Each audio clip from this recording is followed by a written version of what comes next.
다음 소식입니다. 지난해 비상계엄을 앞두고 윤 전 대통령과 김용현 전 국방장관의 지시로 우리 군의 무인기 18대가 북한에 침투했던 것으로 확인됐습니다.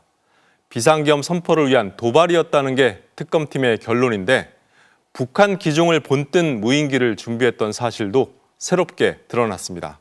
변은재 기자가 보도합니다. 평양 무인기 작전은 김용현 전 장관이 경호처장 일대부터 치밀히 준비했습니다.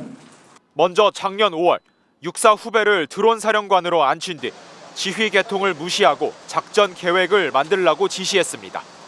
합참 의장과 국방장관은 한 달쯤 지나서야 이런 사실을 알게 됐고 김 전 처장은 작전 보고서도 아무 권한 없이 직접 보고받았습니다. 작전은 김용현 전 차장이 국방장관으로 옮기며 본격화됐습니다. 10월 2일 김 전 장관은 신중해야 한다는 합참 작전본부장을 뿌리치고 첫 번째 평양 무인기 침투를 감행했습니다. 10월 8일 다시 무인기가 북한에 넘어갔고 한 대는 평양에 추락했습니다. 10월 10일엔 평양에 갔다 돌아오던 무인기가 경기도 연천에 떨어졌는데 여인영 당시 방첩사령관이 무인기에 대한 조사를 막은 걸로 파악됐습니다.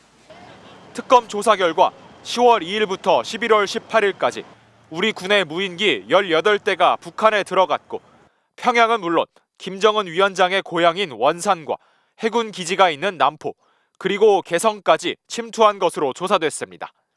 침투 사실을 감추기 위해 북한의 무인기와 똑같은 장비를 준비한 사실도 확인됐습니다.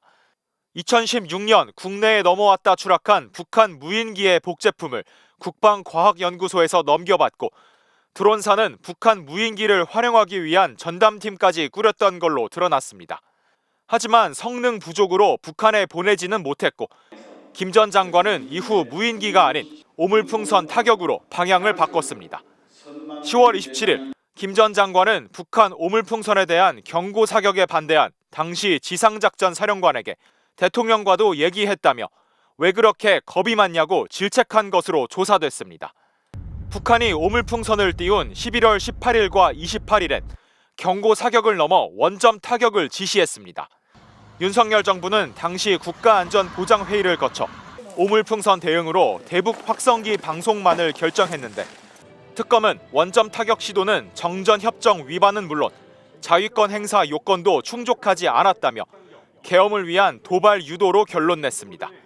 김 전 장관 측은 특검이 적시한 혐의 등에 대한 MBC의 질문에 답을 하지 않았습니다.